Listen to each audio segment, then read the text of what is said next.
Never seen a smile so big on my little old lady's face until I tell her I'm going fishing all weekend. Pack up all of my bacon, I make plans for 7:45, and I swing around, pick up my date for the weekend. Some reason she seems to please when I'm leaving. There's something I'm missing when I'm gone fishing. When I'm gone fishing. When I'm gone fishing.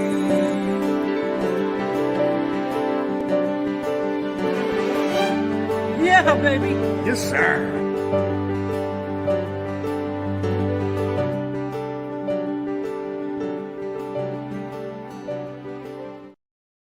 Oh, we got a bunch of you already. Isn't this awesome? 2023, kicking it off. We are hitting the ground running, as they say. It is going to be a busy, busy year. And, of course, we have the lads coming up after a few announcements. Big Jim's in the house. Lawrence just joined us. And, of course, Jason Barnucz. And up front will be Mike Consul, basically to give a quick announcement in regards to the Winter Fish Fest. And what an announcement it is, especially when it comes to some of the prizes that I've already picked up for you anglers, you participants. It's going to have a different look. There is going to be a new focus, which is basically an old focus. We're just getting back to our roots, but a huge, huge emphasis on family, because that's what CFN has always been about and will always be about. So happy New Year. Hope everybody had a fantastic holiday. I see Bruce is with us. How you doing, Adele? Barry's in the house. Sally, nice to see you. James Shembry, yeah, baby, got a bite. Corey, nice to see you. Of course, C4 Lures. Richard Dunlop is with us. Lloyd, as always, happy to see you. Steve Shaw, Sonia, how you doing? Tony's with us. Kevin, Big Kevin, how you doing, my friend? Jason, as I mentioned, is backstage. Terry's in the house. Ed McKenzie, how's the knee, bud? Hope your knee is healing up. I know over the Christmas holidays, Ed had kind of an uncomfortable holiday. Needless to say, reconstructive surgery on a knee will do that to a person. But hope Ed is mending up nicely. Maddie's in the house. Love you, brother. How's the sauce? Eric is here.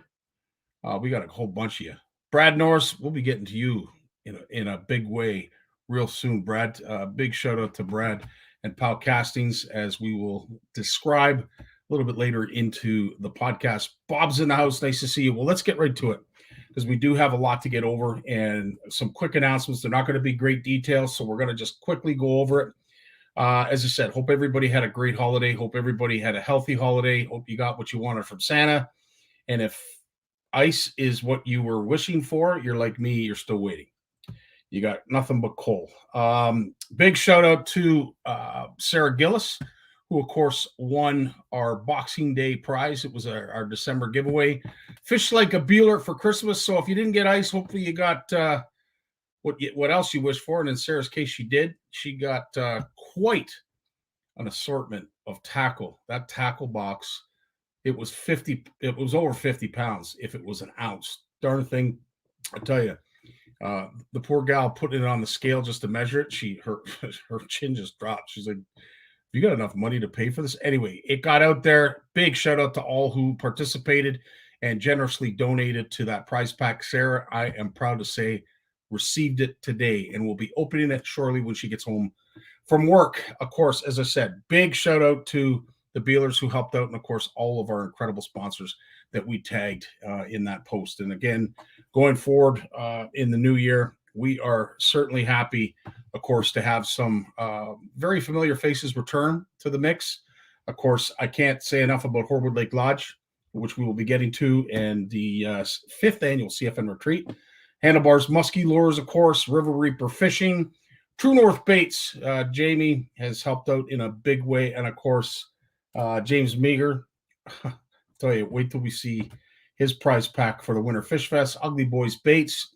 Bruce is on here tonight. We're going to be having dinner tomorrow. We'll go over some of the details of the Winter Fish Fest and a whole bunch of things, as well as the CFN retreat. Outdoor Flavors is back on board. As I mentioned, Brad Norris from Pal Cassie's has helped out in an immense way when it comes to the Winter Fish Fest. So big shout out to Brad and Pal Cassie. And of course, Shimano is back on board. They are going to be supplying all of our prizes, or at least a good number of them anyway, for our spring edition. So look forward to that. And thanks to Shimano. And of course, I can't say enough about these folks. Andre and Tracy up at Camp McIntosh. Huge shout out. Thank you to those folks. And as we already posted today, there is the OFC Nation /CFN retreat that's going to be happening in September. We'll get to that as well. So stay tuned. There is, as I said, lots to discuss. Again, this is the theme for 2023. We're going to get back to the focus on the family. Big shout out to Walter for the graphic. Everybody's liking it. And the fact is, I love everybody's sharing it. That if there's anything that we truly appreciate here, especially the editing staff, is when you share stuff like this. They take the time to put stuff like this together. It looks awesome. It defines us. And of course, when you guys share it, all it does is create the momentum and it gets the message out. So a big focus on the family. And of course, our honorable mention for January, of course, was the Demers. And the Demers family, they're up in Iroquois Falls. That is all of his kids. Alan has 4 children. Young, I think it's Aaliyah. She's there in the pink. She's been fishing since she was 5. And as I said, what we are doing as a legacy group is we're going out and we are scanning social media.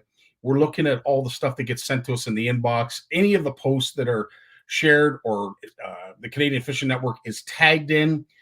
We want to further your efforts. So what we are going to be doing on your behalf is reaching out to a tackle store that you like to frequent, something, local that you use on a regular basis. We're going to reach out to that tackle store and we're going to say, you know what, this is on CFN. And so, as I said, we are waiting for Alan to let us know what the tackle store, we're going to do this every month. When it's a focus on family and stuff like this, I'll tell you, this is one unselfish adult to bring 4 kids out on the hard water. And not only that, but catch fish like this, that is a true mentor to our community, to our CFN brotherhood and sisterhood. When you have this kind of devotion to bring kids out on the hard water, keep them entertained, and catch fish like that, big shout out to you. And we'd like to help you along because, as I said, I can't imagine buying tackle for 4 kids. So we have a sponsor that would like at this stage to remain nameless, but they have helped out in a huge way. And we are, as I said, going to contact the tackle store on behalf of the Demers, and we will e-transfer up a gift card so that we can get them some much needed tackle to enjoy even more family fishing. So again, you don't really have to do anything than what you just saw. There's some other stuff that we'd love to see taken to the next step. If you'd like to do videos, maybe there's a routine that you share. Maybe there's games that you do, snacks, special kind of cooking that you do out on the ice.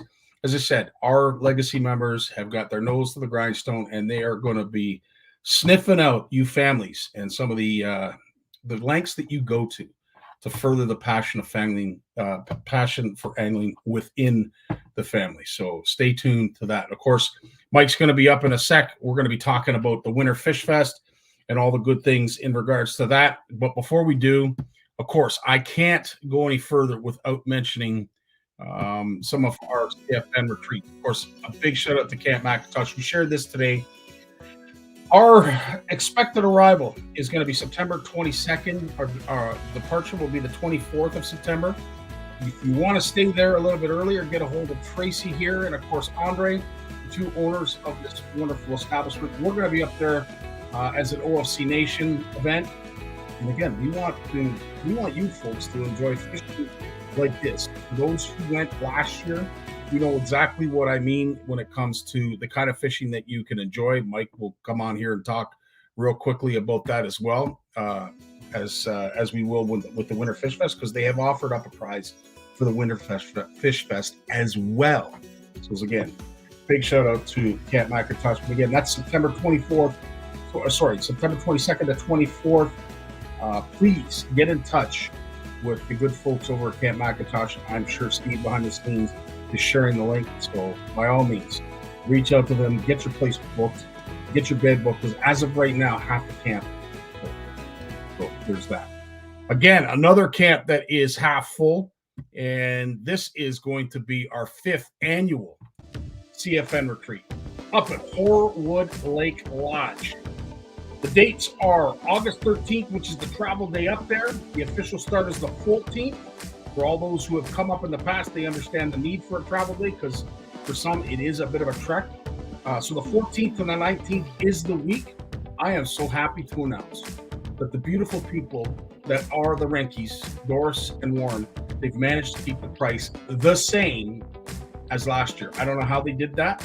I know they did that for us CFNers. As it is right now, it's half full. There's some surprise guests that are going to be showing up there, perhaps. So again, if you want to show up and have a fishing adventure of a lifetime and enjoy some great fish, some great fun, and some fantastic memories, by all means, please join us. That would be absolutely fantastic. As I said, it is half full already, so do not delay. If you want to go up there and spend some time with some incredible people like these folks here, that's our first. This is our second. That's our third. And there was last year's, as I said, diehard group. We love them all. And as I said, we would love to see you up there as well. Big shout out, as I said, can't thank the folks that are returning enough as partners and sponsors and helping us through all of our all of our events and providing some generous prizes. And Mike and I will discuss that right now as I bring Mike in. Mike, how you doing, buddy? Happy New Year to all CFNers. Happy New Year to you, Scotty. Absolutely, to you as well. And a new year it is for you and Merle. New baby girl, MJ, yes, born absolutely. December 16th. So best Christmas gift in the world. That's it. The gift of life, as they say. So good on you, Mike. And of course, I'm going to buy her a rod shortly. There you go. Fantastic. A new CFNer we have. So, Mike, real quick, obviously we could talk at great length about some of the details, but we'll do that in some of the coming weeks when it comes to the Winter Fish Fest. I'm so proud to announce that we have a Winter Fish Fest. There's been lots going on behind the scenes. Mike has been working feverishly to get it all up and running. And of course, courtesy of POW Castings, we've been picking up some prizes along the way. This is a really cool tackle bag, Mike, that we have as a prize. And of course, what else do we love giving out but combos? Hey, and they're already tied. They're already strung. So you don't have to worry about a thing. All you need is your FG knot or a swivel and a fluorocarbon leader, and away you go. So big shout out to POW Castings for this incredible and generous donation. We'll get into the prizes. We'll make sure that we make posts so you folks know exactly what you're looking for. And of course, I can't thank James Meager enough. I think this is about $300 worth of Meag's jigs. So again, shout out to James and the Meager Lures family for their generous donation. I tell you, Mike, I'm so tongue-tied. There's so much to talk about, so much to go over. I'm going to let you take the helm for a little while. Good. I was supposed to cue you up to show those prizes, but I know you're excited to show them. Buddy, I'm so excited. The fact that we're able to share with our community as we always do, we can't do it without the good folks out there that are generous. And as I said, these tackle packs, we are going to get them to grow with the Ugly Boys baits, and I'm sure other companies that are going to jump on board as well. But please, Mike, take it away. All right, so if you share my screen, that'd be awesome. Just want to say hi to all those saying hi. Manny, what's up? Sally, Erica, Richard, and anyone else I missed who's watching live, thank you for joining us tonight. We are talking about the Winter Fish Fest happening February 1st, which is just around the corner. So just a couple things. When we put it together, we have 9 prize draws, but now we have way more than just these 9. So let me just explain to you. I'm going to only be on for about 3 minutes because we have a jam-packed show, but you'll be able to submit your catches either directly to Facebook or on the MyCatch app. In the next coming weeks, I'll reveal more details on how to do each one, but know that you can go directly to Facebook or on the MyCatch app. For example, let's say you go out, you catch 15 perch. That's 15 ballots into one of these 9+ draws. Let's say you catch 15 perch and 8 crappie, either on the same day, different day, doesn't matter, as long as it's February 1st to 28th. That's 23 separate ballots into all of these draws. Maybe you're lucky enough to catch a couple pike as well.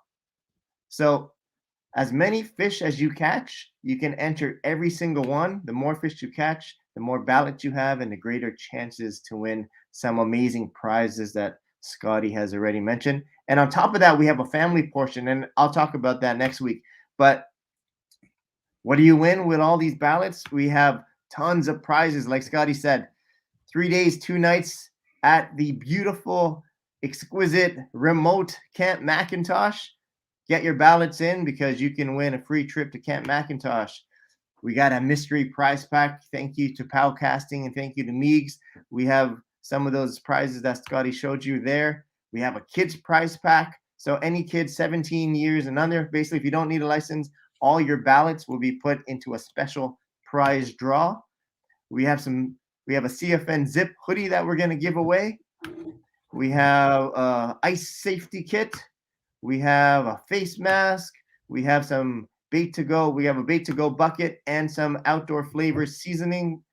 And of course, we have our family prize pack. So if you want more details about how you enter, all you got to do is go to cfnfishoff.com and all the details are there. Remember, basically any fish you catch from February 1st to 28th to be eligible for all of these prizes. And on top of that, we'll be having some weekly giveaways because during tournament time, you can join Scotty and I every Tuesday during tournament time. And during these tournament little broadcasts, we'll be doing prizes on top of these, some weekly giveaways for those who have entered some fish. So join us Tourney Tuesdays come the first Tuesday in February. Like I said, all the details are at cfnfishoff.com. What are the rules? How do you register? How do I get in on the family prize? As well as how do I enter a fish? Just go to cfnfishoff.com. And as you notice, we also have our hoodies that you can now order. If you order them before February 28th, you'll have them before the spring fish off. And I have a whole box with me that we're going to ship out tomorrow. So those who have ordered them already, you're going to get your batch. But if you want the third batch, make sure to get your order in before February 28th. So that's it for now, Scotty. Winter Fish Fest. Share the details with your friends. As many fish as you can catch, increase your chances because we got some great prizes. Absolutely awesome, Mike. Just a Herculean effort as always. Again, we want to remind everybody, depending on ice, obviously open water and hard water will be allowed in this tournament as it always is. So stay tuned to that. And the best part about it, if you want to submit your fish into the MyCatch app, as well as Facebook, you can do either. So again, we've listened to our community, we've listened to our participants and our anglers, and we have reached out, and Mike and I have managed to do some brainstorming, and we have allowed both platforms to run simultaneously. We have incentives for using both, but the big one, as I said, I'm really excited about is, of course, the Facebook side of things. And anybody who wants to reach out to me after the show, by all means, I am here to answer questions because the Facebook edition has got kind of a cool little torque to it. So yeah, again, we'll talk about that next week, how to join the Facebook side. But we got MyCatch prizes. We got Facebook prizes, and then we got prizes for those who join both. But whichever way you want to enter, all you got to do is catch some fish. Sounds like a plan, buddy. Well, listen, thanks so much for doing this, and we will see you next week, Mike. All right. Happy New Year, folks. Absolutely. So that's Mike Console, of course, at the Winter Fish Fest. Upcoming next is our big buddy and good friend, Big Jim McLaughlin. See, I'm so excited. I'm so excited. I'm tongue tied. Anyway, Big Jim McLaughlin is on after this. Just 1 second.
Here's your song, Scotty.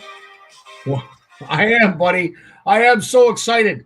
I tell you, Jim, it's not often I get tongue-tied like this, but wow, we got so much going on. And again, there's just so much, there's so little time that we got to get right to it. And unfortunately, when you try to cram everything into that funnel, something's got to give. And it was my speech tonight. But anyway, needless to say, Jim, I'm back on track. Always nice to see you, my friend. Hope you had a great holiday. Yeah, it was what it was. Yeah, that's really half of the grandkids. The rest never made it, so they said, there was weather issues and all kinds of crap. So we'll wait a little bit there. We'll get it together. Tammy's got all the prizes still sitting under her presents. I'm so hung up on prizes with you talking prizes. Right. But she's got them all under the Christmas tree still. Although the decorations are off. Yeah. We got a little Christmas tree this year. It's about probably 4.5 feet tall, 4 feet tall. Oh, that's awesome. I'm gonna rope a brick into it and throw it out here in the. And you're not supposed to do that. I'm not throwing it in an irrigate or in a navigation channel. I'm just gonna throw it in the dock. Now, speaking of navigation channels, of course, your water's up, as you mentioned. Yeah, it's right over the back here. It's the first time I've seen it that high since we've been here in the winter. But we had 30, 40 centimeters of snow. Before that, in the big storm, the day before, we had 87 millimeters of rain. Unreal. Like it was a deluge. There was places on the way to Gan where I brought you that time to Hortons there. Yeah. Underneath the train bridge, there was gravel this deep on the road, and the road was washed out for about 150 yards on one side, just completely all the tar all caved in, like the stuff you see on the television when it floods. Unreal. It was in our own backyard, eh? But no, it's up there. The buoys there up against the dock there. There's the boats against. They're right up, sticking right out of the ice in the air, higher than the dock. So the ice is right up. And I think there was a lot more ice out there than I thought. Yeah. Because it never melted, but it's all open out in the main flow and everything. The St. Lawrence is wide open again. I'm talking wide open. There ain't even a piece floating by. Okay, so listen, for some of us down here in the South who are jonesing to get some safe hard water, and of course, it's sporadic. You can go up to Nipissing. I've heard that there's certain areas up there that are safe.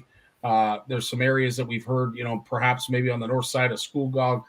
Again, these are all rumors. They aren't substantiated. At the end of the day, when in doubt, sput it out so that you know yourself that it's safe. Don't rely on anybody's reports. Do it yourself, and that way you can stay safe. But Jim, in the meantime, as I said, for us that, we have all kinds of time on our hands. And thanks so much for all of the sharing of content that you do. But for folks like myself, or maybe some others that are watching, are there any YouTube channels or resource bases that you go to sort of, spend the time, bide the time until we do get some safe harbor? I've usually got so much to do that I don't have that much time, but I really keep an eye on the Lindners. Yeah. and angling buzz and stuff like that. And I mean, these guys have reports that are done daily by guys that are making their living in the ice, like in the fishing business. We're not talking about guys that go out ice fishing on the weekend. These guys, are insured up the yin yang. They know it. They do it. They've done it for years, and they have them doing the reports on the fishing. I mean, they don't get down to giving GPS coordinates because that's just people ask them where's the GPS coordinates for this, and like get up from your computer, walk over, find a nice wall like this, and bang your head on it about 5 times, and like just figure out what happens when somebody recognizes that there's a tower in the background with someone's fishing, and the next day there's 50 boats sitting there. Yeah. Yeah, that's one thing. Social media has, and I know for a fact that it has devastated some areas. Yeah. The amount of fish that have been pulled out, like people don't realize how good the average angler is now, and he really is able to catch a lot of fish. You're not going to kill lakes, but you certainly put a beating on them. And when you see guys posting pictures and they say, "Oh, well, there was 4 of us out today, and we're allowed to catch 100 perch, so we caught 400 perch." And like they've got them laying on the ice, and they're like this deep, and I can't fathom that. I'm sorry. I know you're not breaking the law. I know you're not doing anything wrong, but it comes back to that old moral thing. Yeah. That you have to look to the future. Here's me it goes down here last spring, like I told you about filling up the bucket with the crappies. I'm looking at the bucket, and I'm done, and I felt bad and put them back in. Well, at the end of the day, too, when you see those posts, and I know I've mentioned it before, God bless them, because I wouldn't want to clean all those fish. And I'm sure it's not a shared effort. I'm sure there's like 2 or 3 in the bunch that have the ability to do some nice fillet, and the rest of them just sit back and drink some cold ones. But needless to say, you really have to be careful. I see people posted here, saying there's safe ice here, but there's ice there. There's I'm fishing here. I'm doing that. But the internet's the problem with that. Yeah. Because you're sitting where there's 9 inches of ice, and I'm sitting here where if I drive 15 kilometers, I fall in open water. Yeah. And this is where a lot of the problems come from, And I know guys that were fishing north of 7 here this weekend, and some of them found 6-7 inches of ice, and others literally had nothing. And it's a lot cooler north of Highway 7, like up towards Ottawa. I'm only an hour and a half from there, but there's if it says we're going to -6 here, they're usually -10, stuff like that. There's always a difference, and there's just enough to make it change like that, just like going north. Like look at Saskatchewan. Yes. Guys in Saskatchewan, why aren't you ice fishing? Well, got no ice. You guys, they're sitting on one of the biggest cold snaps they've had. I think it's since the 50s or something. Something like that, yeah. The number of minus days where it's never gone above 0, And you know what? If you can endure -30-degree weather, you deserve 24 inches of ice. And you know what? God bless you all. And as I said, we are living vicariously through the Landrys, the Henrys, and a whole bunch of others.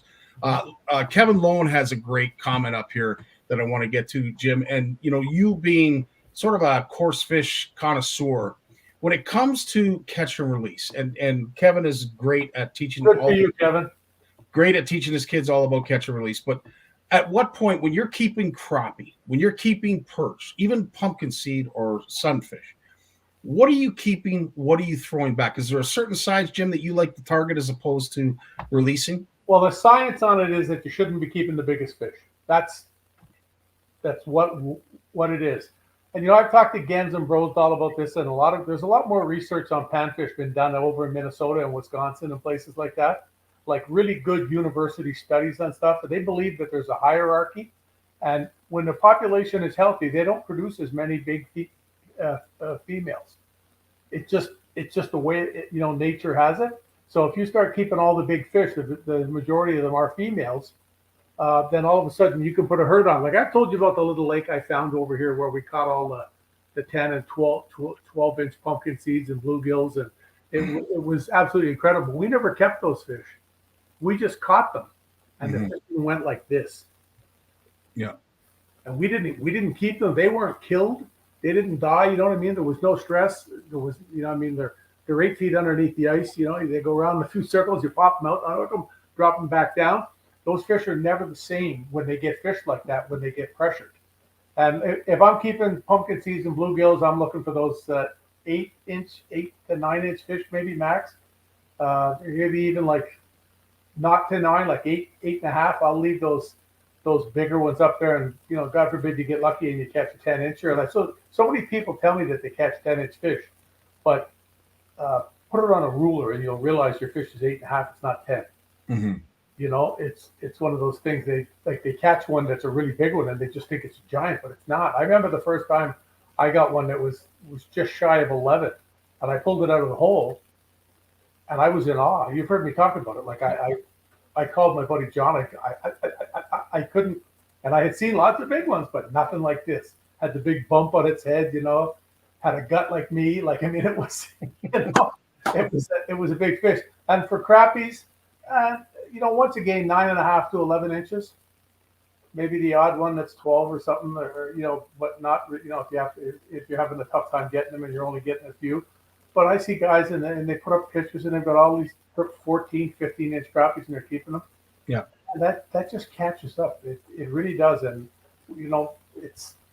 it's just because these places are pounded, once they see a person and they post about it. I mean, I've had it happen to me. I had it happen to me on the Big Reno. Yeah. I mean, 30 years ago, nobody ice fished out there. There was the odd guy sitting on a bucket on Friday afternoon, and then all of a sudden they were out there. And I mean, wherever I went on the lake, they followed. Yeah. Because I had learned how to ice fish.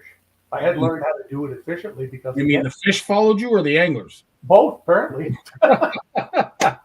So, to Kevin's point, I think it's easy for us all here to beat our chest and say, practice, catch and release. But at the end of the day, some folks like to keep fish. Yeah, there's nothing wrong with that. If we are keeping fish, and again, as Jim said, there's nothing wrong with it, but we should be taking that next step and educating anglers on what fish to keep. At the end of the day, I'm a firm believer that big fish produce big fish. So as Jim said, don't keep the biggest fish. Just keep a certain size that, Jim or maybe your local biologist could suggest there is a larger number of than, say, another size. And at least then you're targeting the right kind of fish. But great question, Kevin. Really appreciate that. Of course. And you should only, where's, that's a really good point about the new technology. But when you think of how many fishermen are out there and how many people have $4,000, $5,000, $6,000 to spend on this stuff, and the people that have it are the ones that are most likely to put the fish back in. It's true. I mean, I've seen that. There's no debating that. It's a fact. I mean, you talk to these guys, the vast majority of them put the fish back in. Might allow them to stay on top of them and catch them a little bit faster, but the vast majority are really good anglers. Don't keep a lot of fish. No, but as we have talked about, Jim, Dave, Chong's been on here about the electronics. It certainly has upped our game. We have an incredible advantage against the fish that we've never really had before. And when it comes to catch and release, that's why I'm saying we need to take that message one step further and instruct those anglers that do want to keep the odd fish, which size they need to keep and which size they need to emphasize throwing back. True. Hey, I know you're rushed more for time today. Two things. When you mentioned about CFN with the family this year, I never thought of CFN as anything but. I'm so glad you said that, Jim, because I looked at it and I thought to myself, so what's the big deal? It is. It's what they do every week. It's what they do all the pictures I see of families and kids, and there's, very seldom will anything go by that doesn't have, like you see Jay out there with his son all the time. You see, all the guys, I can't think of them now, but right across the country, there's always somebody with the family involved in it, or it's a husband and wife, or two brothers, and stuff like that. It's just really, really cool to see that. So I always thought of it as that. I think it's a great idea. It doesn't hurt to put it out there. You know what? At the end of the day, Jim, it's about reestablishing our grassroots and our foundation. What we basically built CFN on. It is a family within a family, but it's all of the Lowen type families, the Barnucz, the McLaughlins, the Lawrences and Shaws. I mean, there's a whole host of them. But at the end of the day, what we want to do now is those folks, and I know you and I talked about it on the weekend. as a father, maybe you only get a weekend to get out and enjoy fishing, right? You have 4 kids like Alan does. Those 4 kids go with him almost every time he goes out fishing. And yourself, trying to keep 4 kids entertained, trying to keep lines not tangled, enough snacks. You are basically, even though you're their father, you're like a guide, and you're donating your weekend to your kids. 100%. Taking away your own time, which you have to do sometimes because you're a father. Yeah. And I know, like, when we used to go fishing with the kids, there was a lot of times where I wouldn't even get to pick up a rod, or if I did, I'd bring them up and they'd be catching sunfish on a weed line with little ice jigs and stuff, and then I'd stick a fish on a jig and hit the free spool, let out about 10 feet of line, float away from it, and say to one of the kids, "Here, hold this rod for me here. I got to check the worms." And of course, the kids right away, you tell them, "Don't turn the handle." Right away, what do? They turn the handle, and there's already a 2-pound largemouth there. You know what I mean? Stuff like that. I've done that to people too that didn't even realize it when I was guiding. They're having a tough time because when you get a person that doesn't fish much, get their fish can be tough sometimes. 100%. And for no other reason, we want to take that one step. Again, we can all talk the talk, but CFN wants to walk the walk. And when it comes to family fishing and the focus on the family, we've managed to land a very generous vendor of ours, and they're going to help us celebrate that focus on the family by, donating something generously to a local tackle company that they can then go spend a little bit of money on themselves. Because as I said, we know the effort, Jim, you just mentioned it, that goes into taking your kids fishing. And we want to see more of it. So in doing so, we're going to reward you for that in a small way. But as I said, it's a gesture that I think both ourselves and our vendor strongly agree with. And as I said, I think it's just going to grow. You saw when you came down with Steve to the event here on the town dock that I do, like in my backyard. Yeah. You saw all the guys show up, the tournament guys, because I asked them to come. Yeah. From Renegade and from Belleville, those guys came. Trenton, they came from all over the place, and they're down on one knee. The father's with the kid. The father doesn't know anything about fishing. The kid wants to go fishing, and they're helping him, and that just makes me feel good when when it's all said and done. It's just like it's awesome. It's 100%. absolutely awesome.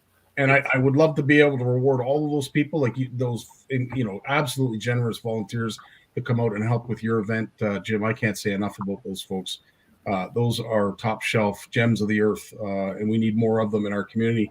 And as I said, this is just a small initiative that CFN has undertook. All the legacy members sort of voted on it. It was absolutely unanimous. We don't mind spending a little bit of money if it's just going to hammer home the emphasis of focusing on the family. So again, thanks for saying what you did. Really appreciate that, Jim. Now, great news in the Just Fishing world and family. I heard the latest edition is almost ready. Yeah, well, it's done. It's just we've gone with a new person, a new web person, and we've gone to a much better, I don't know what to call it, we call it platform or whatever, and the server and all that. So it's just taken a little bit extra time to get it up there. We're a couple of days behind, but it'll happen. Good thing there's no ice anyway in Eastern Canada to speak of. Like up in the north, there's a bit more, but it's definitely going to be out there, and it'll be well worth the wait. But one of the things that I thought was pretty cool, what we talked about earlier today. Where are you going to be at the end of February, Scotty? Well, you know what? I'm hoping, knock on wood, next door to you, and I'll be doing lots of that. Jim, you ready to go? Let's go. Can't wait, my friend. The days of that are over. I can't wait for that, dude. As I said, we're going to be at the Ottawa, is it the Sportsman or Boat Show? Ottawa Boat and Outdoor Show.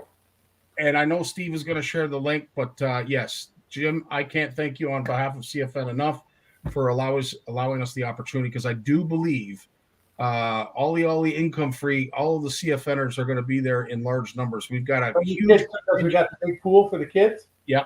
And then at the opposite end, the adults can cast too, so we can embarrass the guys that come on here and say, "I'm a crackerjack caster." We can embarrass them at the other end. We've got Jim. I am a crackerjack caster. That's where I got the license to cast, was from the crackerjack box. We got Steve Barnett basically runs the adult end of the pond with the casting and keeping the score and everything. And I mean, he's won the Renegade Championship a couple of times, I believe. He's won probably 6 or 8 Renegade tournaments over the last 20, 25 years. And he's just a dynamite angler. He's a great guy. And he's done it ever since the first time we ever had it at the Sportsman Show in Ottawa, right downtown at Lansdowne Park there. When Minto used to back it, he's been there with us. And we've got one target that it's almost fixed. It's really tough to get it in because it's above the surface of the water. It's one thing to get something, even I have trouble with it. It's one thing to get something in when it's on the surface, like a ring or something. Yeah. When you put something this far in the air, yeah, it changes the whole dynamics. I don't know whether it's, there's a word for it in science, I'm sure. But it changes the whole thing. It's almost impossible. Well, not impossible because guys do get it. But it's really, really cool to watch them. They get up there. The best ones are the guys that we get to. They're with their girlfriend and they don't want to do it. And then they end up doing it with their girlfriend and the girl beats them. And she doesn't fish. That's the good thing. Well, I'll tell you, as I said, Steve, thanks so much for sharing the link. That is the link if you want to find out more about the Ottawa Boat and Outdoors Show. As I said, there's going to be a bunch of CFNers going to be there. It looks like Eve's going to be there as well as Brad and, of course, Erica. Lawrence will be there. He has his booth. We have the kids pond in that. Yeah. We're going to have CFN right beside us. I'm doing my best to get John Anderson and Lisa Goodyear, who guide on the Ottawa, where they're going to be doing some presentations for us, along with Steve, myself. Nice. And a lot of people there, so it should be a great event as usual. It's really nice, because we haven't done that. We haven't been there. It's been a few years, It's true. It's so true. Because it got right before when COVID hit the first time. Yeah. It got hit. It was literally like a week or two after it was supposed to be, 100%. Yeah. And of course, we can't forget the Spring Fishing and Boat Show, which is, I believe, 2 weekends before, the weekend before. The weekend before, yeah. Yeah, the weekend before. Jason Barnucz has eloquently thrown up the link to that. Of course, we are going to be there with OFC and our OFC Nation counterparts. So, yes, we have both shows covered. But I will say this, spending some time with Big Jim and, of course, all you CFNers, I'm really enjoying the idea of the Ottawa show. I think it's a tightly knit, more family-focused event, Jim, I might say. Yeah, it is, yeah. Right on. Well, listen, Jim, as always, my friend, thanks so much for your time. Thanks for spending, another Monday with us. And listen, everything that we're going to do in 2023 is all about you. And we do have to mention, coming up very shortly, for all of you fly tires that have, graduated into whatever level of fly tying you have, jig tying, Jim's he's going to put you to the test. And he's given up an incredible prize pack to do just that. So stay tuned. We're going to be announcing that in the coming weeks.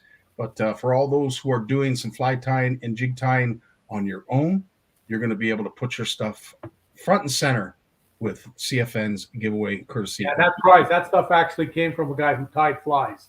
That's amazing, dude. Absolutely. And like you saw how much stuff there was. There's a whack. There's a little bit of everything. Tons. Yep. Right on, Jim. Have a great night, my friend. We'll catch you on the flip side. Be safe out there, I'm telling you. Amen, brother. You heard it first.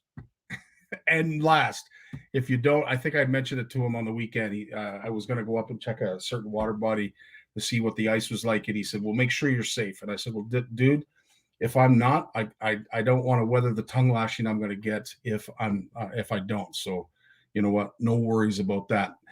Lawrence Gunther's up next, right after this.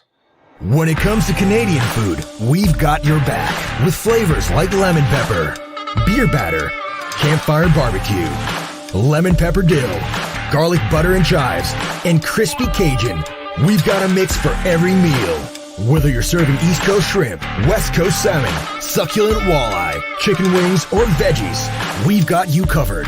Coat your food in outdoor flavors. Available online or at these fine retailers. Lawrence Gunther's in the house. How you doing, man? Good, buddy. And listen, I apologize for not sharing the link. I put it on Messenger, but I didn't press send. It was there. I didn't press send. So I apologize for the delayed response and, of course, rushing around last minute. But regardless, you know what, Lawrence? Thanks for being here, dude. It's a pleasure to see you, and Happy New Year. Happy New Year to you as well, my friend. And we had a couple weeks off there. Well, at least I did, with the family and everything going on. It was nice to see grandchildren around here and lots of grandchildren and children popping in and out. It was just a really nice time just to sort of chillax with the family. Yeah, I loved it. Great times for sure. As much as I'm sure that you chillaxed, as you will say, you've probably been busy gathering a whole bunch of stuff when it comes to what's going on with our fishery, the state of our environment, our water, what have you. But I wanted to start with a news article that was shared. You may not know the details. I know I don't know the details, other than I know what the gentleman was fined.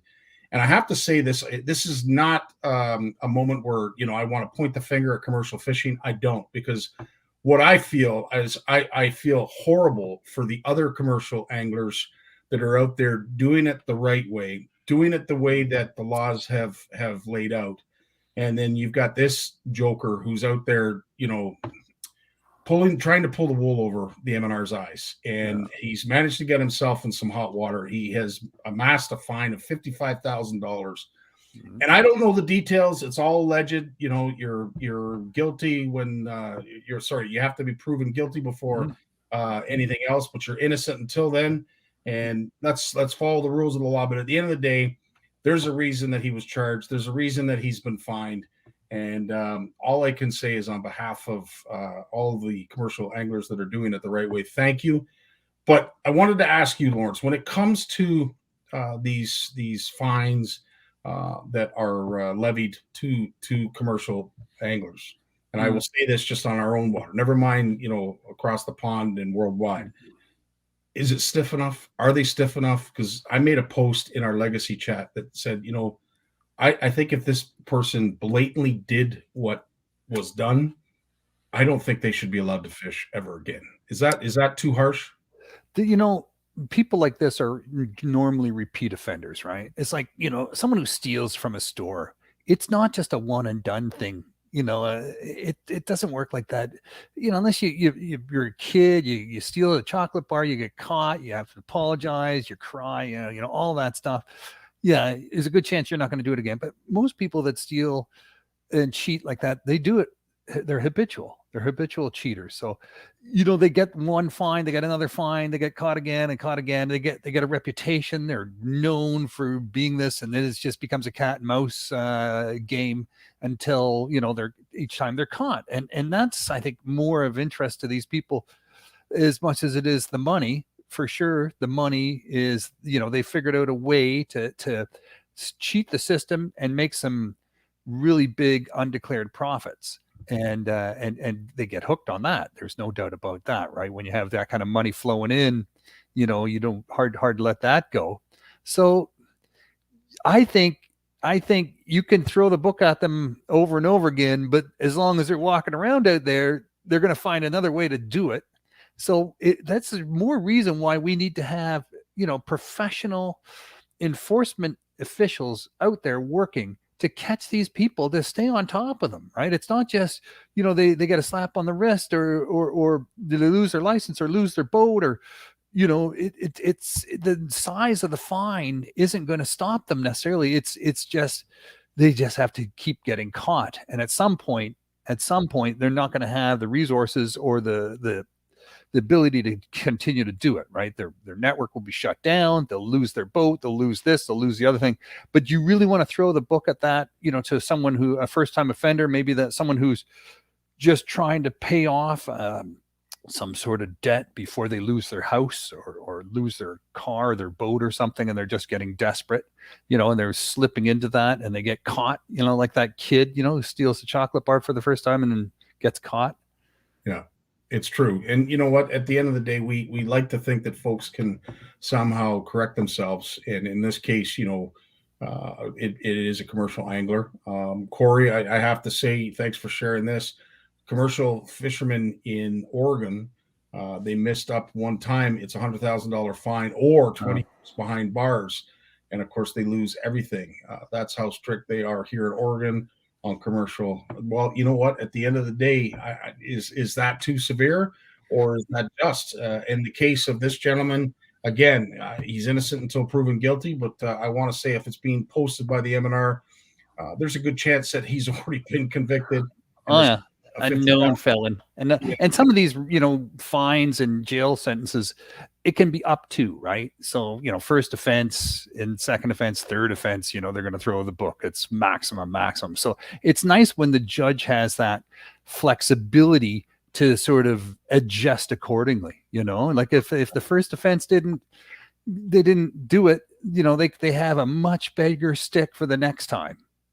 100%. Yeah. And in case you don't get a chance to listen to us tonight, you will be able to see this and hear this on Bluefish Radio as Lawrence tapes this every week, and make sure that it's available over on his platform as well. So tune in to Bluefish Radio, and we thank Lawrence for doing that. Lawrence, as we go into 2023, is it a matter of learning from 2022? Or do you think there's more still to learn when it comes to how we treat this environment, how we treat our fish, and maybe how we treat each other? Well, we spoke about this, the big conference that happened in Montreal just before Christmas, the 2-week conference, 196 countries there on biodiversity and the loss of biodiversity and the threats to biodiversity around the world. And then, unfortunately, you hear people who report on this in the media, and they're talking about fishing and hunting being the biggest threats to biodiversity loss. That may be the case in many countries where there's extreme poverty, and people have to find ways to feed their family, to keep the lights on. They turn to harvesting and selling these wild game, whether it's hunting or fishing, to make a living when they have no other opportunities, no other choices. They'll break the laws and they'll do what they have to do, right? So we see this around the world in extreme cases. It's not necessarily the case in Canada or the United States, but you don't often hear that distinction being made. But it doesn't mean we're off the hook, right? This is in many ways the agreement that came out of the biodiversity 2-week conference in Montreal was pretty epic. And it didn't get a lot of news coverage, unfortunately, but it is sort of an indicator that we need to all be more careful on how we engage with nature to make sure that we're good Boy Scouts and Girl Scouts and leave it in better shape than when we find it, right? That we give back in ways, and we're stewards, and we're doing things sustainably, and we're taking that extra effort to make sure we clean up and we report things that look funny and do a little citizen science that way. So yeah, it's in our hands more and more. There's things that are going on out there, buddy, that are things are changing in pretty epic ways, and we gotta stay on top of this and keep it good. So let me be devil's advocate for just a second. Okay. With chicken prices going through the roof, lettuce going through the roof, gas prices, interest rates, everything going up, without being callous or disrespectful, what do I care about the environment? What do I care about the fish populations when I'm barely making my bills? At the end of the day, the water is going to be the water. The pollution is going to be pollution. I'm not going to make a grand difference in all of this. Why should I care? Why? You know what? No one's helping me pay my bills. No one's helping me, deal with my increase in my mortgage. Why do I care so much about everybody else's water?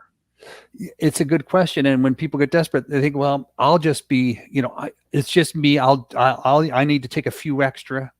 I need to feed my family. I need to take care of things, so I'm just going to take a few extra this time. And it's just me, and it's not, it's not going to hurt. But you can be pretty assured that if you're feeling that way and you're experiencing that kind of loss and that kind of desperation because you lost your job, because, interest rates, and you're about to lose your home, and so on and so forth, there's a bunch of other people in the same boat as you, right? Not technically, not physically in the same boat, but you know what I mean? So this is where it gets problematic, because it's never just one person that suffers. And when the economy starts to turn against the working person, right? And it does. It's the people who are working, and going paycheck to paycheck, like many of us, like most of us, that, when something goes wrong, we have to, go, oh my goodness, what do we do now? Right. Yeah. And we start to take desperate action. So it's not just one person. So that's something to keep in mind. And again, we have to talk about enforcement, and enforcement has to step up, to make sure that these things don't unravel. We thought it would with COVID, when there was all these job losses and things shut down and prices were going up and shelves were being emptied and people were getting desperate. We thought there was a lot of reasons there for people to go out and poach, but it didn't happen. So I'm optimistic. I think, that Canadians, we will camp more, and that's a fact. We will spend more time in the outdoors with higher prices, higher inflation, less disposable income. We will spend more time outdoors than we do when we have money to take trips to Cuba and Mexico and things like that. So there's going to be more opportunities for us to spoil it. But And that's exactly what I was going to get to, because at the end of the day, let's be honest, those trips to Cuba, those trips to wherever are not going to be as prevalent as it once was maybe in our past. And of course, we're now penny pinching with what's going on in the world. Maybe I'm just old fashioned. I really don't want to go anywhere else. You know what? I love my backyard. I love my country, and I would rather spend my money in house than to go some faraway destination that really, at the end of the day, it's just it's just a paycheck that I don't know. Anyway, we see it. We see it with the RV, industry went through a huge boom in the last 2-3 years. It's tapered off now, but a lot of people bought RVs and went camping, and campgrounds got filled up. So they started going off-grid camping on public land, just parking and camping. And you saw a lot of people who just, dump garbage, dump sewage, dump waste, just left things a mess. It is, it's, so there's some learning to do. There's some people that have to learn how to do this stuff properly, and it's up to us to teach them that. And there's some enforcement has to be done, because it's going to happen. I mean, there's going to be more people camping, more people fishing as the economy goes. So we need to watch things closer, even for sure.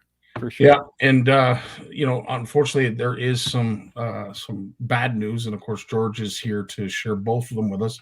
But it's always great news when George Morgan shares it. Before you form a lynch mob, almost all angling creel surveys in Ontario over the last several decades shown that between 2% to 4%, so somewhere between 1 out of 50 or 1 out of 25 interviewed anglers, of the anglers were in non-compliance with the angling regulations.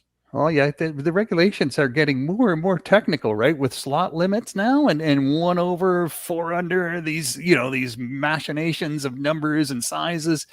It's getting, it's not just 5 fish or 10 fish. It's things are getting technical. So this is again, at the end of the day, I'm always a firm believer. Keep it simple, especially with our new Canadians, Canadians that don't speak, our 2 major languages. At the end of the day, we got to dumb it down a little bit, because all we're doing by creating so much legislation, so many rules and restrictions, is we're not scaring people into doing the right thing. We're scaring them into not fishing at all. And is that the real message we want to be sending?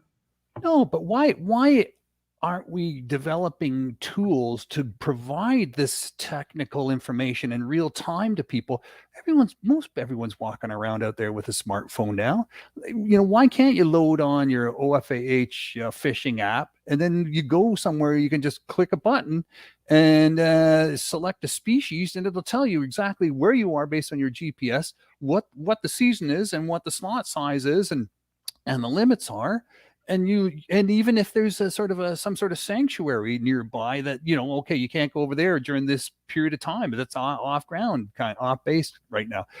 This is a no-brainer, right? And they should be also feeding you the information on fish consumption advisories for those species, for that body of water at the same time as well. This should be popping up on your phone, so you could say, well, I can keep these fish, but according to this, I can't bring them home and feed them to my kids. I can eat them myself, or, I shouldn't eat only 1 meal a month or whatever, right? Even if you can bring 5 home. This is all data that's stored digitally on websites. There's no reason why we shouldn't have an app provided to us that we can get this information in real time and accurate, up to date, current information, a couple clicks away on our phones. 100%. And Corey, great comment. That's why we're here. That's exactly why we're here. We're all mentors. Anybody who's listening, you are an active participant in our angling community as well as CFN, but you are out there doing your job as anglers when it comes to mentoring, educating, and informing those who don't know. They just know they love fishing. They may not know the rules. Should they know the rules? Yeah, absolutely. When they buy a license, they should know the rules. But let's be honest. It's almost, I don't want to say impossible, but it is becoming more difficult for even, sort of the long in the tooth anglers to follow some of the restrictions and, of course, keep up with all the changes. So, and remember too, there's a lot of people don't have a very high literacy level, right? So, if you look at the latest data, about 24% of adult Canadians read below a grade 6 level. Yeah. And I don't think that some of these regulations, if you're reading at that lower level, you're not going to be able to understand with these regulations necessarily. So, and that's new Canadians. 25% of Canadians are new Canadians. So, language barriers there as well. And these regs aren't necessarily available in their own language. So be a bit patient with people. Don't just assume that people are just cheating or stealing because they're being criminal. Maybe they just don't know, and they just they don't have access to the information. So, just try to give it to them in a very non-confrontational way. And if that's not going to work, well, totally enforcement. 100%. And this is a great segue into what Steve has said. And he said, is it learning or ignorance when it comes to dumping stuff and not following the rules? Is it when it's a blatant disregard? What I always do is if you see someone drop something, of course, when I was younger and I had less fear, or maybe I just had bigger cojones, I would challenge people to pick stuff up.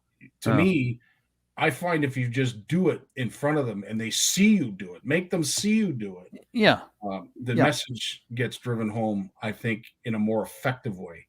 Yeah, I agree. It's more sort of a little bit of shaming, right? Instead of confrontation and getting the hackles up and people angry, and then they're just going to do it out of spite. Yeah, there's a bit of education, a bit of role modeling, without necessarily belittling people or like I said, people don't necessarily know it. They're coming from other places. They just might not know. So, yeah, we're Canadians. We're always pretty polite, right? I don't think we should stop doing that. No, and as I said, there is some incredible discussion, Lawrence, going on in the comments section. As always, I love this kind of interaction. Excellent.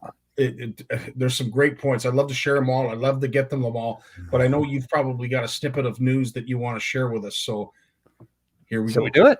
Yes, sir. All right, let's get to the news then. Okay, here's something that we're going to start the news with. What does a boat trailer, a bait bucket, and a pair of fishing waders have in common? They can transfer undesirable species. You got it. All these things are conveying invasive species. Now, I think the reason I brought this up is because we are so conditioned to think about invasive species spread in two sort of fundamental ways. One is in the ballast of container ships entering the Great Lakes. They take water in some foreign port. They come up the St. Lawrence, they come into the Great Lakes, they dump that water out and they fill up with cargo and they leave. And 185 species and counting have been brought into the Great Lakes that way. And we know that. And we know, that pisses us off. Then we know about the Asian carp, that were brought into the United States to clean up ponds that were used for fish breeding, for fish farming, clear the water clarity, remove the, cut down on the amount of weed growth in those ponds with these different invasive, these different carp species, Asian carp species. And then there's a flood, a hurricane, and the ponds flood, and these fish, naturally leave to find better homes. And that was the Mississippi River, and they head up the Mississippi River, and now they're knocking on the door of the Great Lakes and coming into the Great Lakes. And that really bugs us. And we're thinking, man, you got to do more to stop that from happening. And we all feel pretty passionate about those two issues, right? Yeah.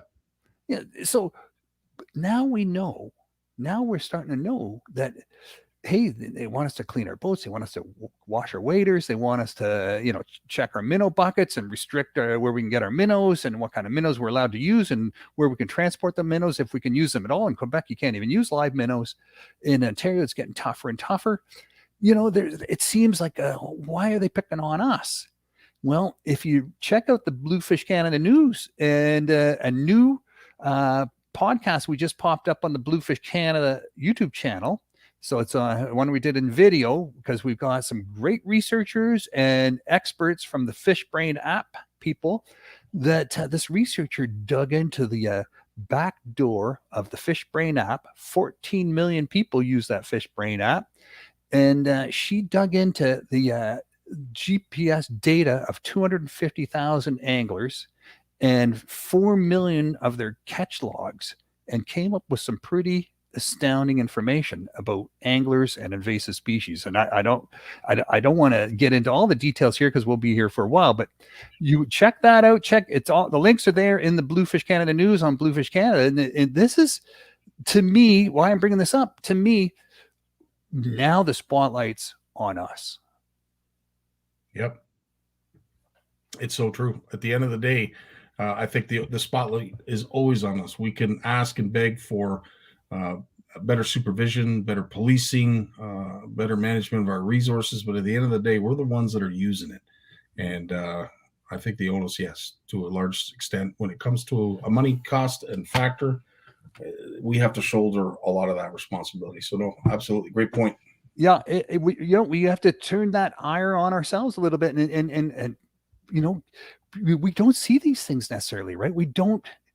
It's not that obvious, right? There's not a giant Asian carp or, a giant container ship. It's not that obvious. It's just our boat trailer. It's our minnow bucket. It's our waders. But we need to get up to speed on this stuff, because, there's some problems, and apparently we're the source of the problem. And if you think, 80% of the people in Canada live in urban spaces. We fish around these urban bodies of water where there's probably invasive species already. And then we don't just stay in that one spot. We go next weekend, we go somewhere else, and maybe somewhere else. And then it spreads out, right? A day's drive, like a day's fishing trip and back and forth the same day. And then those people that live out in those areas, now they're fishing in water that it has invasive species, but they go off to other ponds and lakes, further out. And, it's just leapfrogging its way across Canada if we're not careful. It's this is becoming a real issue. And this researcher has found definitive proof on this. And now you can question the ethics of digging this data out from the Fish Brain app. You can hate Fish Brain, for sharing that information about your movements and where you fish and how, how it's been strung together in these ways to prove a hypothesis. But I just want to say, before you start to throw stones at this one app, think about all the other ways we allow our personal data to be used in ways that, that provides us with convenience, or just provides us with security. Like, your credit card, all of a sudden you're in a different city, and all of a sudden you use your credit card and you get a message. Hey, are you that person? Is someone's trying to use your credit card in this other city? Is it you? And you think, oh yeah, it's me. Or maybe it's not you, and they cancel your card because someone stole it, right? That happens now. So, I mean, there's a lot of ways your location data, is being used to protect you, to make life more convenient for you. And now we're finding it's also being used to understand the spread of invasive species. So, yeah, don't be so quick to condemn some of these apps. I know it seems like, like, holy crap, do they really know that much about us? But apparently, there's not much you can do when you leave your house anymore that, is not being traced, right? 100%. We got time for one more. Okay. Warts. Oh, talking about your winter fest, that ice fishing CFN festival. This is fantastic, and we're using the MyCatch app, and this is a fantastic app that's doing great things for research across Canada. know, and thanks CFNers for helping out with that. This is going to help, you know, deal with biodiversity loss, to get the research that our scientists need to have to identify problems before they become problems. You know, this is exactly what we need. You know, when is things going a little south, and when is things going really well, so we don't need to put in crazy new rules because there's no problem here. You know, this is the same. That app can tell us, and that research can tell us that as well. And then there's another one, the Clam Outdoors Clam Attack. That's happening on January 22nd, 23rd, I believe. It's an American / Canadian 2-day ice fishing tournament, and that's using the Donkey app. Fish Donkey app. Fish Donkey, yep. Yeah. So this is your CFN's not alone here, you guys. I mean, this Fish Donkey app is really popular in the United States, with a lot of tournaments being held with that Fish Donkey app. It's a very popular tool in the States. So, but I don't know if they have the support the research side of things like the MyCatch app does. So, well, and yes, and Lawrence, to your point, you know, when it comes to the MyCatch app, but of course there were some CFNers that had some issues with it, and you know, some would say, well, you know what, for those people, why didn't you just abandon the use of the app? Yeah. Because this is something that I have wanted for so long, is that to bridge the gap between the creel samples that you anglers are going out faithfully doing, whether you look at it this way or not. You are going out and you are doing a study every time you catch a fish. Every time you go fishing, you're doing a study. And what I thought, at least my belief, is that we're losing. We're not capturing that kind of data. We're not capturing, I think, some of the most important hours on the water from some of you diehard anglers, that every waking moment you get a chance to get out and wet a line, you do so. Yeah. So the MyCatch app, you know, dove headfirst into this. They looked at the same approach that I did, that they were going to try and bridge the gap and allow science to obtain their creel samples that they need. And of course, as you said, identify where there's some invasive species going on that they weren't aware of before. Maybe there's the anomaly that all of a sudden one is caught. Well, maybe we should monitor this body of water if more are caught. There are so many, you know, intangibles that, you know, you can't even discuss in an hour, let alone, you know, a day with what goes on with the MyCatch app. But at the end of the day, those who are going to participate, there's incentive to do so with the Winter Fish Fest. Those who want to go back to where we started, which was with Facebook, there's a really cool twist. And as I said, in the coming weeks, we will get to that, as well as all of the information that Lawrence is going to share with us in 2023. And I know, buddy, you have got an encyclopedia stuff to share. Well, you know, I do my homework, so it's always fun to go out there and search and see what's going on in the world of fish and fishing and habitat and all that stuff. You know, we call it Bluefish Canada for a reason, because it's about the water, it's about the fish. You got to look at both things, right? You can't have one without the other. And we need to take care of the water if we're going to have good fishing. And it goes hand in hand. So, you know, we've got to be stewards of the environment. There's no ifs, ands, or buts about it. 100%, buddy. Well, listen, as always, thanks for spending yet another Monday with us. And we look forward to spending even more Mondays throughout the course of 2023 and everything that you do with Bluefish Radio and Bluefish Canada. Lawrence, as I said, thank you for your time, buddy. Oh, thanks for the opportunity, Scotty. Appreciate it. And have a great week, everybody. And be out on the ice soon, I'm sure. Can't wait, dude. Can't friggin' wait. Me too. You take care, dude. All the best, my friend. All right, man. Peace. And we'll have Jason Barnucz up after this. Want to know the difference between power bait and other soft plastics? Ask the fish. Berkeley scientists have thousands of flavors tested on thousands of fish. Natural, man-made. Every bait that's ever hit the water. No matter the shape, size, or color, power bait is the only one that is scientifically proven. Fish bite and will not let go. Jason Barnucz, happy hey buddy. What's happening? New Year. Happy 2023. Hope you Yeah. had a great holiday, my friend. I know, you know what, we've been living vicariously through your family. We've seen you guys out in the hard water enjoying some ice fishing, but for some of us who have not had the chance yet, thanks for sharing your journeys. Yeah, you know what, man. So I want to say, so right after Christmas, we got some cool days. It was even down here, it was minus 15, minus 12. And yeah, I actually found some safe ice within 45 minutes of home. And it was good to get out, even if it was just for a few hours one day. And then 2 days later, that ice was not safe anymore. So, but let me share a little. I'm gonna tell you a little story, Scotty. Okay. Okay. All right. So, you guys see that? Okay. We do now. Yep. All right. So, this was the big weekend. This past weekend, Heather, my wife there, Stephanie, my daughter, and Trevor, my son, for those of you who don't know, we went to a cottage up in the Bancroft, between Bancroft and Haliburton, in that Wilberforce area. And it was actually for Heather's birthday weekend. So we said, let's do some ice fishing and some cottaging. So this is what we did. And we looked for ice. And you can see Trevor with the handy spud bar. And we woke up Saturday morning not expecting to see any ice, to be honest, Scotty. Now you can see the lake in the background. And I guess let me preface this. I'm telling you this story because this is what so many of us anglers in Southern Ontario are going through right now. Okay, so so everyone understands where this is.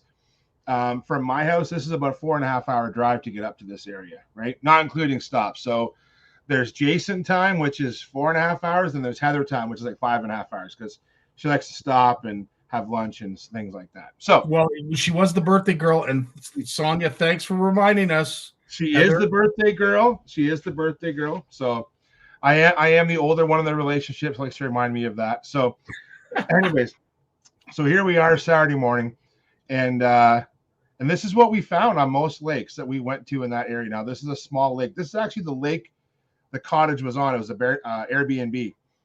And it's a small lake. It's probably only 0.5 kilometer at its widest across.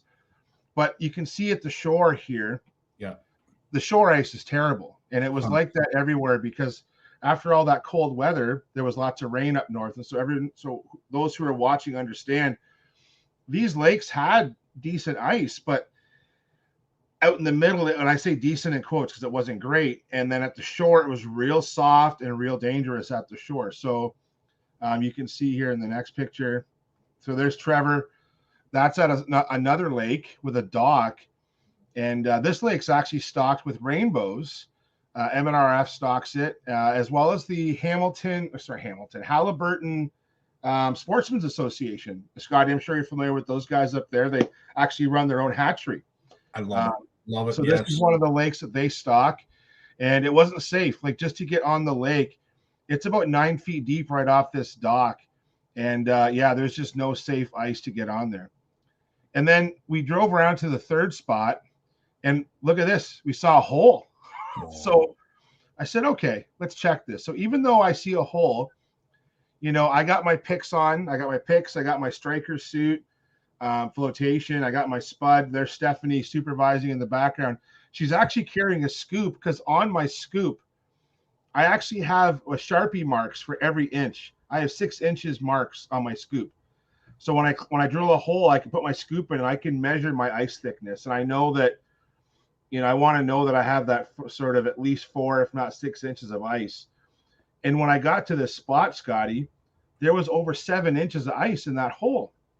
But it was very inconsistent, very little black ice, almost all white ice and layered. And as I spudded, water would come through, and I thought it was only maybe 4 or 5 inches. It was actually 6 to 7 inches. The water that was coming through my chisel marks was from those layers. So we did find some safe ice. I'll call it safe. Now, the girls don't have all the gear that we have to go out exploring on unsafe ice. Let's put it that way. So we didn't want to go too nuts, but the girls wanted to try ice fishing in this spot. We didn't catch anything. So there's the birthday girl. Nice. With her new fishing rod that was built by our friend Gord Trask at Get Fishing in Peterborough. Nice. That's his custom power noodle in pink, of all things. Beautiful. So she didn't get to catch a fish on it yet, but we'll take care of that soon. And then of course Stephanie wanted to give it a shot, and I have to show. Oh yeah. So where's this last picture? So there we are. That's the whole gang fishing. This is in Wilberforce. This is the general store in Wilberforce, Scotty. They have everything there, man. They have like grocery store, hardware store, souvenir shop, and there's a great diner across the road called the Algonquin South Diner. So if anyone's in Wilberforce, go enjoy yourself. Like we didn't get a lot of ice fishing in, but we had a great weekend up there, just touring around and checking things out. The only good ice we found was in our drinks, Scotty. Okay, so there we are at the bed and breakfast. I'm trying to keep this PG, okay, but there we are at the bed and breakfast in the hot tub. And on the Saturday night, it was beautiful. The moon came out, and that's that. So that was our. Oh, we lost Jay. He clicked out. Unfortunately, he'll probably come back in real quick. But as I said, absolutely fantastic to see some of these shared family adventures, and we will be watching for them in the coming weeks, months, days, whatever you want to call it. This year, 2023, we're getting back to the focus on family, which is truly important when it comes to CFN, because that is our roots. That's our foundation. It's what we've been built on. So if you are alone, if you are a Barnucz or any other family, CFN, part of our CFN family that gets out there with their families, enjoys fishing, we're going to be watching for you. And if we do so, we will make sure to spice in the pot, if you will. Jay's back. He is. My window actually crashed. I think the screen sharing didn't like it. So anyways, so that was our weekend up north. So that was a lot of fun. So, dude, that moon in the background of that picture, holy smokes, was that bright? Yeah, it was really cool. And you know what's funny is we had sun on Saturday, and I made a comment. I don't think I'd seen the sun in 2 weeks. Like we had the blizzard, and then freezing rain, and then rain, and it was just nice to get out and enjoy some northern scenery. There's lots of snow in the bush up there, but lots of snow melt going on. The roads are pretty clear up there right now, but definitely as you drive north, Scotty, you get north of Peterborough, up towards, and we were just basically, not far from Algonquin there. There's quite a bit of snow up there. It's nice, but and now I bet you those lakes would have been safe to get on probably by tomorrow, because it's minus 15 up there at night for the next couple of days. So that's fingers crossed, and we hope again. Yeah. I've heard it. It's good as far north as Nipissing. I believe it's over Calendar Bay. I don't think you can get out into the main lake just yet, but there are areas, if you're willing to travel, that do have some safe ice. Mike Howard has asked this, and I should get to this. And of course, right off the bat, I apologize to anyone that we don't get to your message. We don't get to hear a hello or what have you. As I said, you are just as much as important to us as those that we do get to. But Mike brings up a great thing that is being discussed at great length right now when it comes to dams and fishways. What are your feelings in regards to this? Do you feel that we're destroying fisheries that may not come back, or do you think it's a much needed exercise?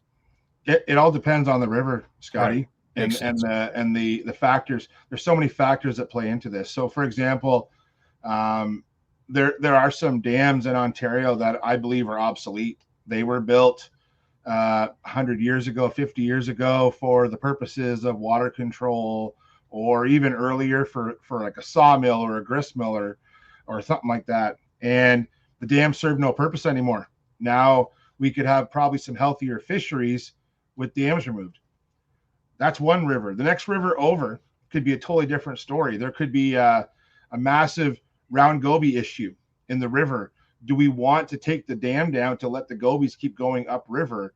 There could be sensitive brook trout populations upriver. We might want to keep brown trout and steelhead out of those brook trout populations.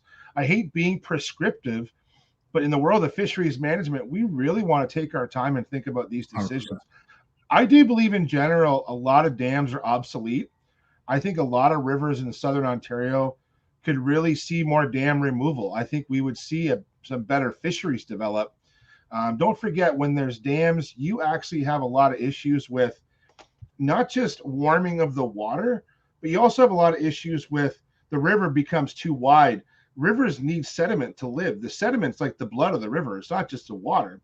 And if we don't have sediment, it's called a sediment budget. If we can't maintain sediment load coming down the river, it throws off the whole ecology. And so there's not one answer here. You have to look at each river, each dam, and be prescriptive. And there's not a lot of money to do this. So if you're going to do it, I think you got to, put it where it's best, where the best impact could happen. Does that make sense, Scotty? We can't take every dam out, so you got to pick your battles.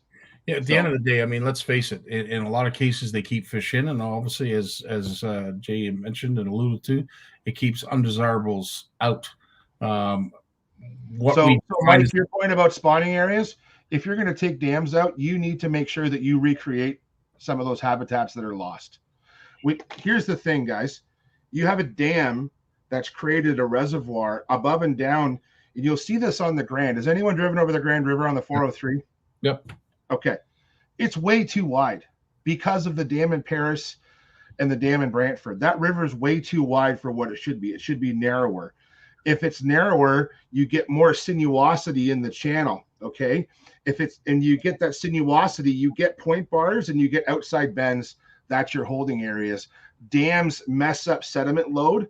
The rivers get too wide, you lose those holding areas.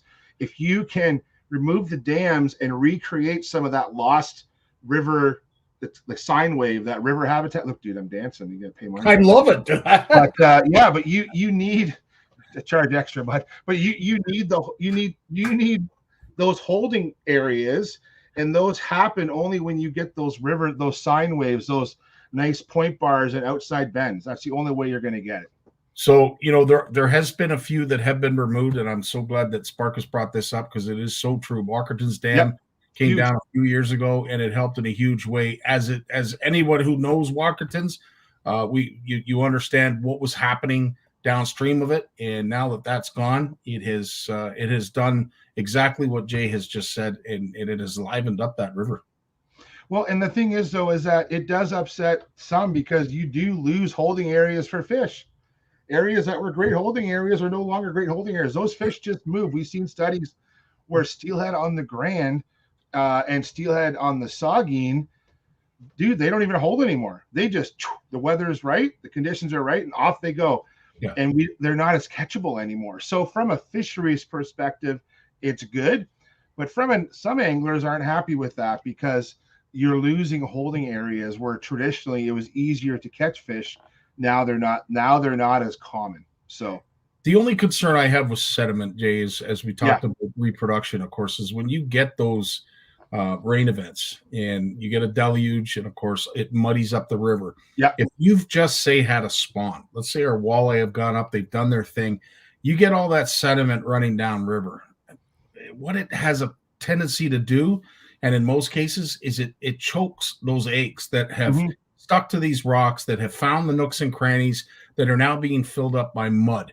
And unfortunately, it does a huge detriment to our fish culture. But again, what we have to do is we have to find a balance. How do we do that? Well, no one's talking to Mother Nature because she decides to dump on us whatever she does. She wants to. To be honest, Scotty, like we're talking about this, the S wave, the sine wave, right? So if you can recreate that in a river, the river maintains its own sediment balance. Right. So we've lost that. That's what causes these unbalanced sediment budgets is what we're talking about, Scotty, because you'll have areas of the river that has no sediment that needs some, because if you have no sediment, you lose areas for invertebrates to burrow and things like that, right? Then if you have too much sediment, you smother fish eggs and you smother invertebrates and other things like that. So it's unbalanced.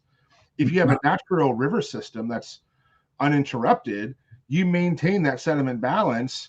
And there's areas where that can be smothered, but the river has a way of cleansing itself on its own if we give it a chance. That's where Mother Nature is great. Unfortunately, when we have these dammed rivers, and we're seeing this more and more now with well,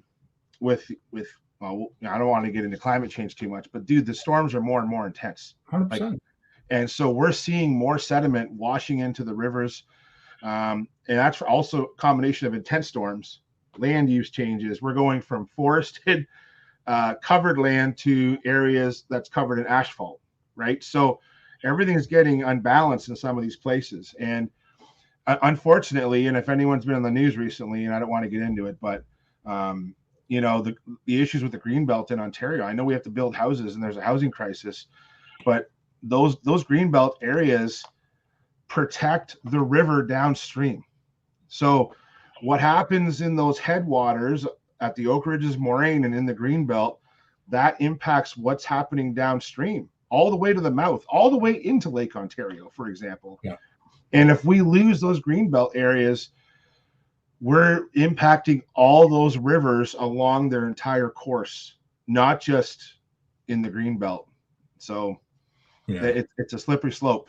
And that is a pun intended on that. 100%. And, not to bring up, an evil, if you will, especially if you're someone that likes to manage water or you're in the business of managing water, but the almighty beaver, what dams do for our water and our water quality.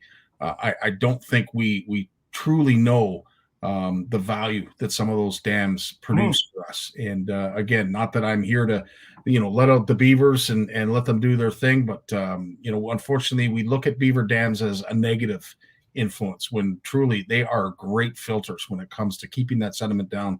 And in some areas beaver dams are vital. Like they're vital parts of ecosystems, especially in the boreal forest. But in areas in Europe, beavers are an invasive species, Scotty. Yeah. And it's all about balance. Like we've been talking tonight about fisheries regulations. It's about balance. It's about just keeping the resource in check. And unfortunately, a lot of people out there think they know what's best, and there's a lot of bad information out there. Yeah. Scotty, like recently we've talked about what's happening in zone 15 with lake trout. And there's been proposed changes. It's not saying it's going to happen, but there's going to be some stricter rules on what lakes you can ice fish for lake trout in zone 15. And what's amazing is I actually read an interview today where, so a lot of places I've read, they don't like the changes because you're taking away opportunities for lake trout fishing from locals who've had it for a long time. I get that. I read an interview today from a resort operator in the Minden area who likes the changes because the local fishery, which has been a godsend to this individual running the resort, the lake trout fishing has plummeted. Mm-hmm. They're not making any more money. They want a better fishery to keep people coming back. People have stopped coming to that resort because of the bad fishing, because the lake trout numbers have dropped off. And that fishery, as you know, Jay, has evolved. It's changed. One fish or one species of fish that was never prevalent when I was a kid up in that area was walleye.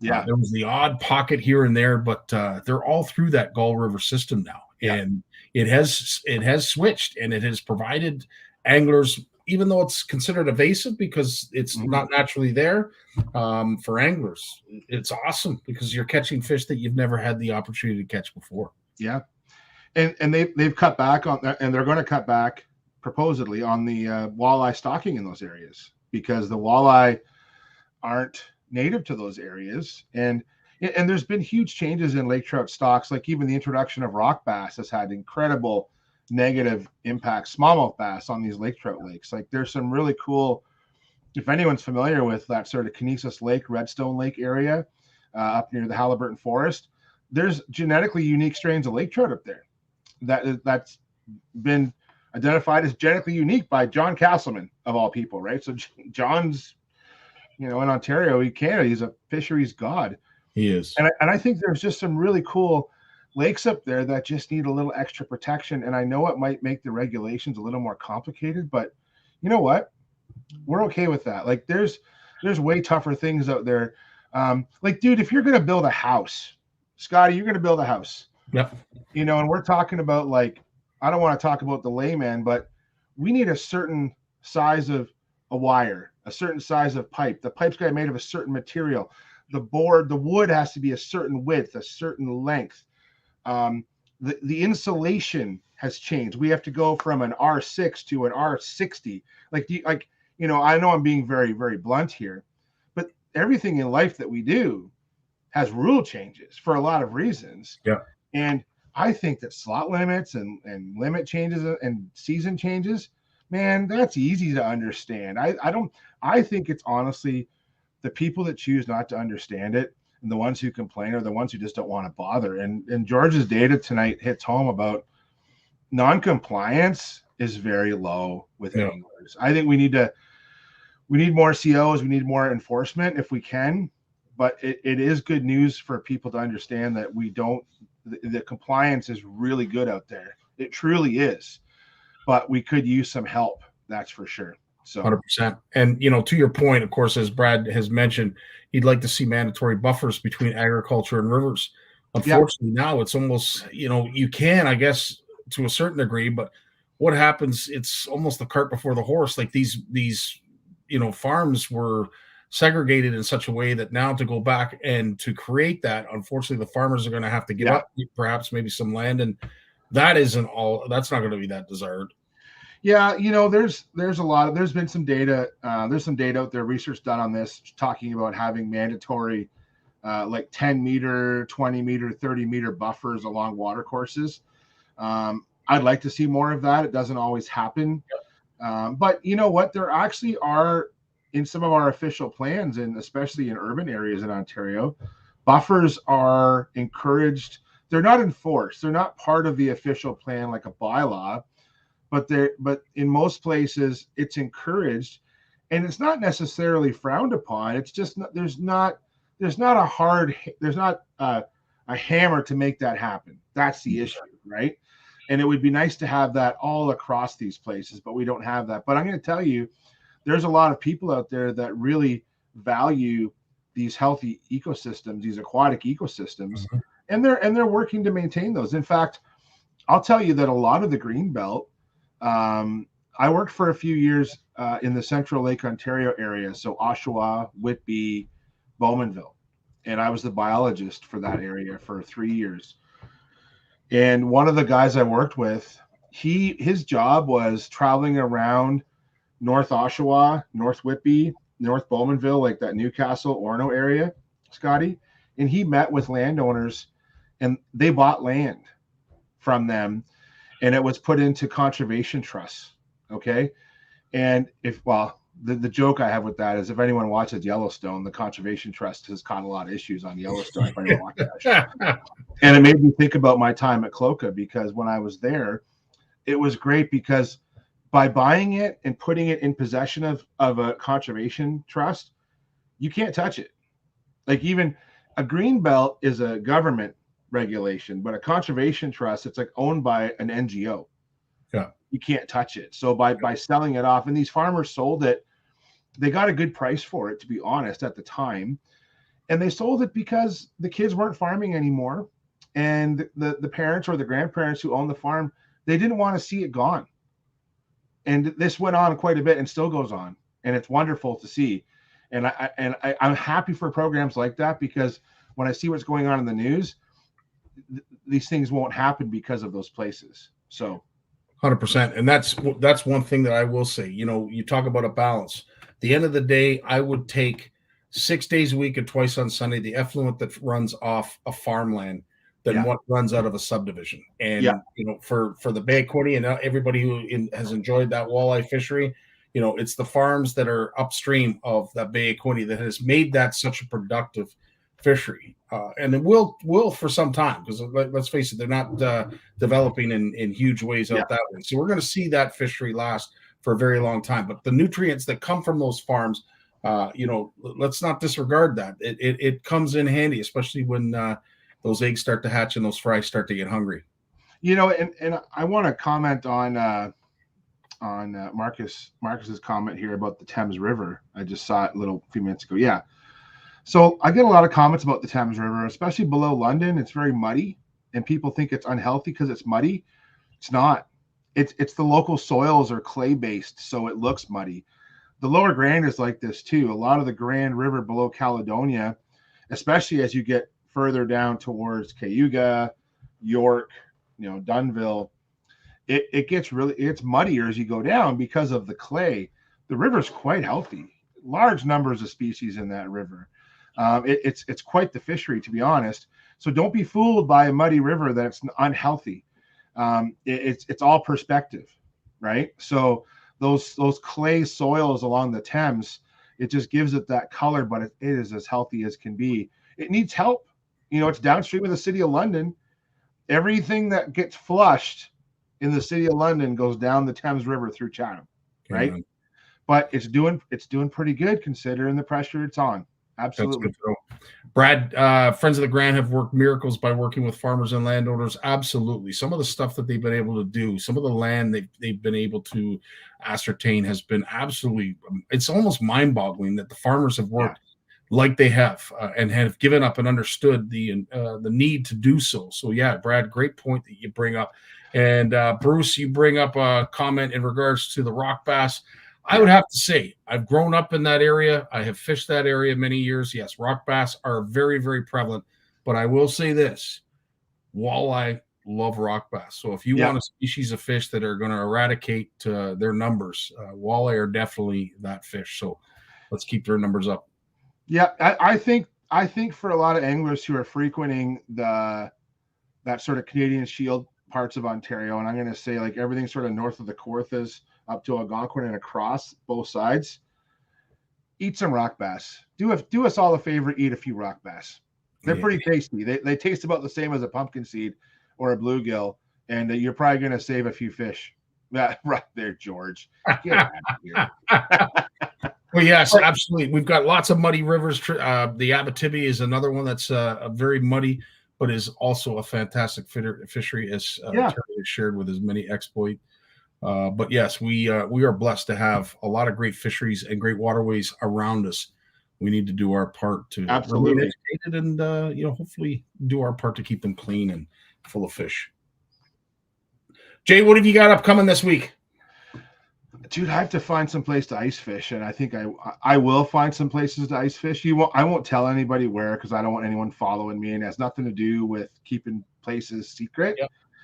I just, when I have to go look for safe ice with a spud bar and floater suits and ice picks, I don't want people following me around, because if I run into a problem, I want it to be my problem. I'm being flat out honest with everybody. But I'm going to try this weekend to get out somewhere. I think there will be some safe ice in the Kawartha areas.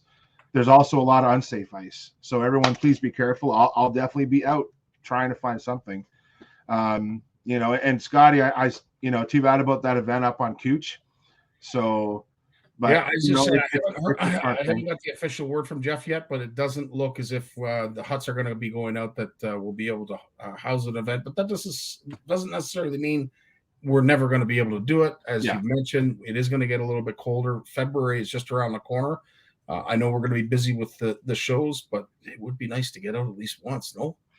Yeah. Well, I was just talking with some buddies about that because the shows are ramping up. I've been on the phone and on email with, I'm going to be at the Toronto Spring Fishing Show, the Hamilton Boat Show, and then the Sportsman Show. Jeez. So there's 3 weekends out of 4 in a month span, right? So basically, starting this weekend, I have a month to get my ice fishing fix.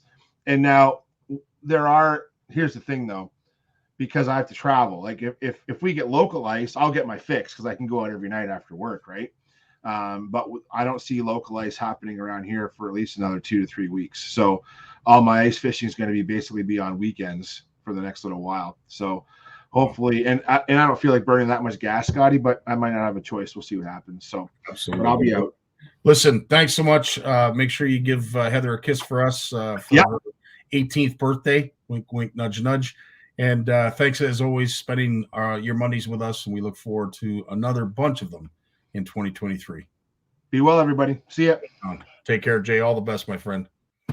And that's our first show for 2023. We have lots of things that we have upcoming that we're going to be bringing to you, making available to you, perhaps maybe tasking you with some things to do in order to qualify for certain prizes. Again, we can't thank all of you enough for spending your Mondays with us as you do. George, thanks for just a plethora of information. We truly value your Mondays and your time that you come here and you educate us with a whole vast array of stuff.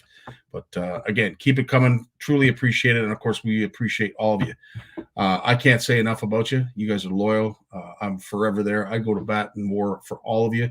Thanks for your support. Thanks for your time. And I look forward to spending more Mondays with you in the near future. All the best. Dave, take us away. Enjoy your week, folks. Well, as much as I hate to admit it, I guess we've run out of time. So I've enjoyed it, but I'm going to do something I haven't done since season 1. Turn out the lights, the party's over. They say that all good things must end.